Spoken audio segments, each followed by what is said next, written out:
Of this campaign, I am not going to exploit for political purposes my opponent's youth and inexperience. I could have been a contender. I could have been somebody. We have great fans. I want to thank them for being here. So it's a great night for Nebraska. The Nebraska Democratic Party is not going to have a sort of, burning bush moment where everything gets turned around in one election. That doesn't happen.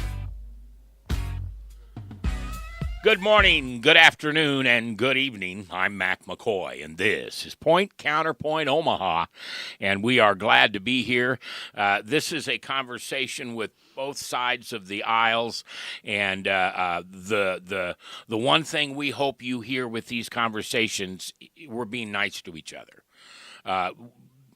Facebook or chats or things like that. We can't control those, and how everybody acts on those is up to you. But the four of us sitting here, Larry Sloan in Nevada, Iowa, Dorsay here in the studio, along with Dennis Crawford, we just decided we wanted to have nice conversations and be nice to each other.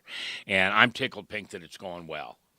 Really proud of you, Dennis. Well, thank you. You can't go out and yell at anybody. If you're going to yell at somebody, yell at me, okay? It's going well. Thanks. Everybody's doing a great job. I appreciate everybody. All right. We're going to try to do this in one segment. We want to talk first about the Ukraine war and then a little bit with Musk and Doge. So, Dennis, I'll give you a chance to start it out. Well, Ukraine is a very important war for the stability and peace of the world and Europe. I think any peace treaty between Russia and Ukraine must include security guarantees and continued assistance for Ukraine from both the United States and the European Union. In the absence of those guarantees, Putin will start another war and conquer what is left of Ukraine. Putin cannot be trusted, so Ukraine must get continued assistance from the United States and EU. Ronald Reagan told us that tyrants are tempted when democracies are weak. So we must stand strong with Ukraine in order to secure a lasting peace in that part of the world. Larry, you're next. What do you think about that? Well, I grew up during the Vietnam era. I mean, I graduated in 1971, and, I went all through the Vietnam thing and really went through several stages with it. Loved it, hated it, patriotic. What are we doing over here? So it's to see the United States involved in another conflict. At least this one doesn't have our boots on the ground. We aren't putting our loved ones on the line for it. But Ukraine has also been doing a great job of counting on everybody else to fight their fights for them. And unfortunately, the EU just hasn't been stepping up. They are the power that surrounds the Ukraine. Ukraine was actually talking about joining NATO, contrary to the agreement that was made that Russia didn't want any of their immediate neighbors being part of NATO, and we agreed to that, although we went back on that later. So I want the peace to be there, and I think putting whatever they need to at this time aside and saying, you know what, here's where we draw the line, no more. And whatever you took, whatever we negotiate, is going to be the last part that you ever get. And I think making sure that the EU backs them on that is more important than the United States. We have a part in it. We have a piece of it, but it shouldn't be the lead. I think the EU should be defending their own. Dorsay? I agree with Larry on this. I think a lot of, and I was doing some research on this morning, this war didn't just start 3 years ago. This actually started in 2014 with Ukraine and Russia. And Ukraine was the instigator. They were bombing parts of Russia and taking over territory. And, Ukraine has had a horrible history on corruption, and they have billions of our dollars, and nobody knows where that money went. Nobody knows. And, I'm all for helping out, but to Larry's point, this is Europe's problem. This is not our problem. Yeah. And although, and it goes back to the statement that I made in the earlier segments, if people don't want to have to be team players with the United States, they need to stop ringing our phone. They need to stop calling us. And because we're the one who's giving the money. And thank God this, as Larry said, isn't our boots on the ground. But historically, we get dragged into all of the quagmire that has nothing to do with us. And people depend on the empathetic spirit of the Americans to get them out of whatever craziness they've unfortunately put themselves into. So, all right, I have a couple questions, but Dennis, I'm going to let you go and talk for a minute. I would say that the stability of Europe is both a problem for the United States and the EU alike. The United States is the indispensable nation. We tried isolationism between 1919 and 1941. It was a very disastrous and expensive failure. Ronald Reagan preached peace through strength. In that area, I agree with Ronald Reagan when it comes to Ukraine. I'd like a yes or no, but if you need to give a little bit more, and Larry, I'll start with you again.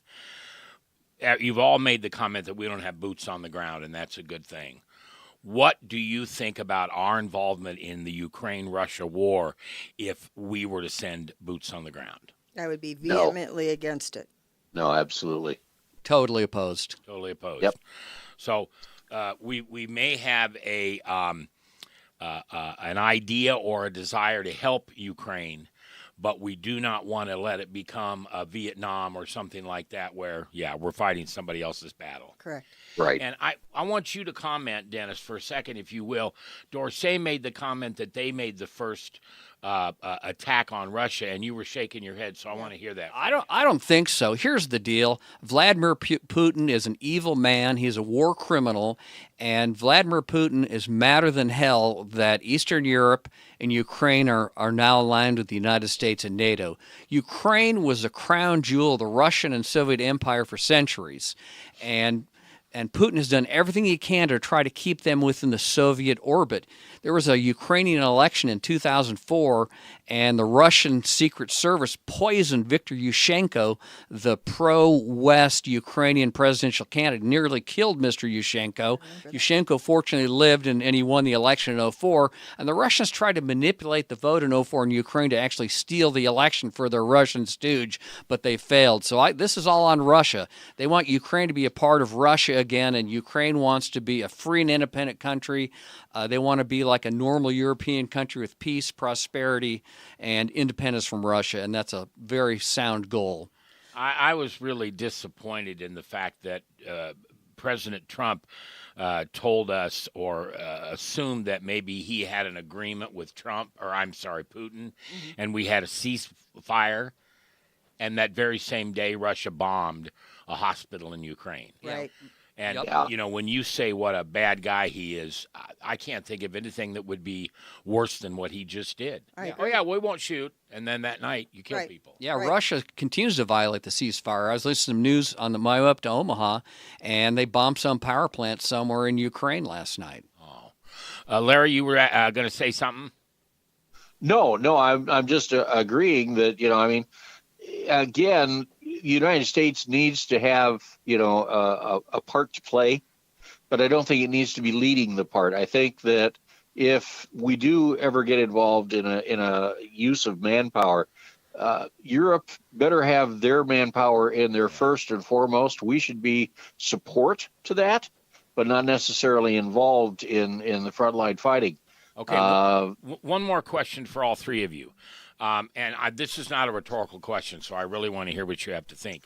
It seems that President Trump is trying to negotiate things that Ukraine has that will help them pay us back for the money that went in there. There is metals. There is, the ground ore, I think they call it. And there's also now this new nuclear facility that Trump has offered to take responsibility for. I hadn't heard that one. I heard that yesterday. Apparently, Trump has some idea to like run the Ukrainian nuclear power plants. It's Yeah. not a very well fleshed out thing. I don't know. Not a fan of that. Well, On the surface, I am not a fan of that at all. I think, doesn't Russia have control of that? They do. They control the Yeah. largest nuclear plant in Ukraine right now. Larry, your thoughts? Well, my thoughts are fairly simple. Trump is looking at it as far as American interests. Yeah. If we have that power plant, Putin is going to be less likely to pull something with that power plant or be involved with that power plant if he knows the United States is in control of it. Same way with the mining and getting American businesses into Ukraine, Right. so that we have interests there that Putin will not want to be involved with in a violent manner. Yeah, my only fear on those interests is now we're getting more involved in their country. Exactly. And their number one enemy, I don't want Russia as our number one enemy. I mean, we've done pretty good We've over done the last. this, and we've already done this once. Yeah, so Right. I'm sorry that the Ukrainian people are probably hurting, and I can't imagine this happening to the United States. Maybe someday it will. I hope not. But if I had President Trump's ear, I'd say, get us out of there, I would too. please. I would too. Yeah. I would say peace through strength. Remember Ronald Reagan. Okay. Right. Oh, absolutely. And I wanted to make something very clear. I did not mean to imply that I do not want to support Ukraine, and I did not mean to imply that I don't think Russia is responsible for this. That was not the Okay. point of my statement. I just wanted to take the history back a little further than the last 3 to 5 years. That's it. Okay. It's good to know. All right, let's move on to Musk and Doge. Doge, did I say that right? Yeah. Doge. I think so. It's what, the Department of... Government efficiency. Okay, yeah. Yes. All right. I bet you are running out to buy a Tesla, aren't you, Dennis? I would never bought one before the Trump administration because they're just not very good cars from what I've read. I guess there's been a recall of a bunch of Tesla vehicles over safety concerns, so it's not a very good company. And Musk is an interesting guy. He has hoovered up $38 billion in taxpayer subsidies, government contracts, and I haven't seen Doge cancel one contract with Elon Musk's companies. So interesting approach. But here's the big picture. I think Doge and Musk are going to be Trump's political downfall. Trump has already fired a lot of people, or whoever's fired a lot of people, the Social Security Administration. They're closing down Social Security offices around the country. An upstate Republican New York congressman yesterday was complaining on his Twitter account that Trump had closed the only Social Security office in upstate New York, and now his constituents have to go to the New York City area to get business conducted with the Social Security Administration. I mean, this is potentially a political disaster for Trump and Musk. Social Security is a third rail of politics. If there's some interruption in the checks because of this chaos they've caused at the Social Security Administration, I mean, Trump and Musk are going to get burned. You could say the same thing about the Veterans Administration. They're planning to fire 83,000 employees at the Veterans Administration. They're already understaffed. Our veterans are getting older every year and need more medical care every year. I mean, this is potentially a political disaster for Trump, in my opinion. He shouldn't fool around with Social Security and the veterans. Dorsay? Okay. Couple points. Okay. My parents are in assisted living. I am their financial POA and their medical POA. I have to deal with Social Security and all of that stuff on a monthly basis, okay? I've had to sign a pledge saying that I have to make sure that their money is managed in such a way that there is no fraud or I can go to jail. It's a felony. Absolutely. So my point is I'll visit you. No, I don't need that money. That's okay. I'm good. I know good lawyers I could refer you to. So my point is that having just as of last month dealt with Social Security, my folks got a raise, okay? And they are not doing anything. It's actually easier to deal with Social Security when you don't have to go into the office. The only time you have to go into the office is if you're going to change your bank account information. Right. Because they don't want anybody calling in and switching people's money over, okay? So that part, as a person who uses the system monthly, that's a fallacy. Number two, the VA thing. The VA thing, when Trump took office the first time, he had to hire people to. There was a backlog of 240,000 claims that was not being addressed. Yes. Okay, so he hired, I think, 40,000 people to get that taken care of. Okay, so after that was done, the next administration took over and they upped it more. Okay, so now we're back to 240,000 claims that are not being addressed. Trump knows that when he had to do it before, he could do it with 44,000 people. So the excess people that he hired, he's getting rid of. He doesn't need them. So that's the 80,000 that is. I promise you. I will send you a link on it. It's from Dennis is shaking his head, and so yes, yeah. I'm sorry. So anyway, and as a daughter of a veteran who has to deal with the VA because my father has dementia, and I take care of his appointments. I take him to the VA. By the way, the VA in Omaha rocks. It rocks. It is awesome. It's beautiful. It's clean.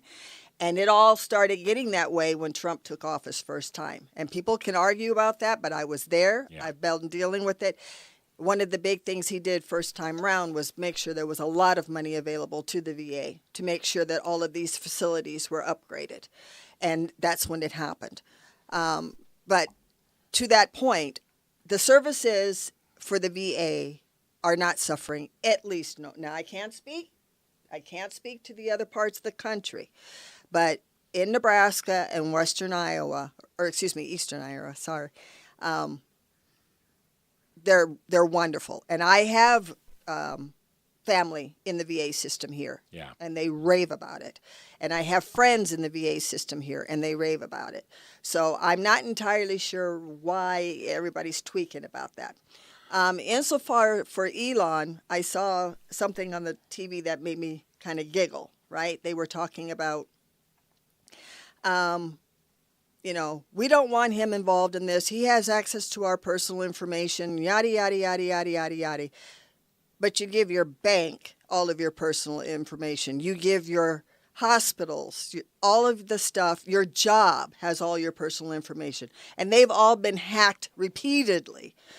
And the gentleman had the clearance. He already knows the rules and regulations on what you can and cannot do. He's doing this on his job. What is Elon Musk going to do with my Social Security number? Really? Yeah. Really? What would the point be? Yeah. So, and like I said, I like the fact that there is someone who doesn't have any skin in the game at all blowing the whistle on everybody. And I am quite sure there's going to be just as many Republicans on the side of this waste as there are Democrats. I don't believe it's one party or the other. I agree. But we need to get rid of it. Yeah. We need to get rid of it. All right, Mr. Sloan. Thought you'd never get to me. Oh, I'm sorry. We're out of time. Dorsay was on a roll. Sorry. Dorsay made excellent points. And she's absolutely right. When Trump came into office, there were 240,000 backlog of cases. With what he did in adding his employees to that, these were employees that actually made differences. And he took it down to 40,000 backlog before he left office. So he was down and reduced it from 200. He reduced it by 200,000 cases. And all of a sudden, we're back up over 300,000 cases now after Biden added another 15% or 40 to 60,000 more people. And the percentages went back up. It got actually worse by what he did because those people are not taking care of the veterans. They're in bureaucracy positions or bureaucratic red tape. The other issue in that is that we've got people that need to go in a hurry, and they're taking months and months to get there. So Trump said, no, you're going to be able to go out to regular providers now under these conditions. Certain conditions, you can go to regular providers. So the VA, I've got a lot of friends from the Nam area that are involved in the VA, a lot. Mm-hmm. And in the past 8 years, it's been dismal. I mean, they believe they're getting second class, service, but I've also had others that thought the VA was great. So I could come down on either side of it. If in the Social Security Administration or the VA, you feel that somebody shut down an office in your area, you go to your representative and have that representative go to the powers that be and say, hey, look, we've got this problem. We could really use this here. And just like the appellate process where you appeal something, they can do that with this as well. All right, Larry. As far as Musk, he's the richest man in the world. He's just really incredibly good looking if you're into that kind of thing. Disgustingly Gee, Larry, good I'm concerned now. When my hand moves over to your leg, then be concerned. Until then, you're safe. Yeah. Happily married, 53 years as of Monday, by the way. Congratulations. And I cannot compete with your wife, so don't even think about it. She's amazing. I know. But that's it's easy to hate Musk because he's everything everybody ever wanted to be. So the envy is really easy to use, and it's really to use as a weapon. All right. You see that being done a lot. Dennis, I'm going to give you the last word on this, and then I'm going to talk a little bit about something, and we can all talk about it, or we can end the show. I mean, Congress has the power of the purse. Some individual member of Congress shouldn't be begging Elon Musk to reopen an office or turn back on some spending. That's completely contrary to the intent of the founders. The Congress has the spending power. I think Congress should be required to vote on these massive cuts to the Social Security Administration, vote on these terminations at the VA. It should be an up or down vote. It shouldn't be done unilaterally by Musk or Trump or whoever claims to be in charge of Doge. We've gotten conflicting signals through the administration on who's in charge. They've told judges about 3 different stories. If I'd done that as a lawyer, I'd have been in a heck of a lot of trouble. So I don't know what these guys are trying to pull. But Musk is using his status as Doge or co-president to enrich himself. He ended 11 investigations of his companies by the federal government. He's going to have his Starlink internet service take over rural broadband. Starlink is providing internet service at the White House complex now, and also Musk wants Starlink to provide internet service to the Federal Aviation Administration. So he's in this thing to line his own pockets, and he's a radical libertarian who is causing a lot of havoc and a lot of damage to the government. Trump was not obsessed with austerity during his first term, and I don't know why he's endorsing it now. Like I said, I think Musk and Doge will be Trump's political downfall. All right. It's not going to end well. Can I just cut in for a minute, Matt? Yeah, go ahead, Larry. Elon doesn't make decisions. He makes recommendations. He makes suggestions. But even with that, now last I heard, Elon had about 18 to 20 billion in contracts.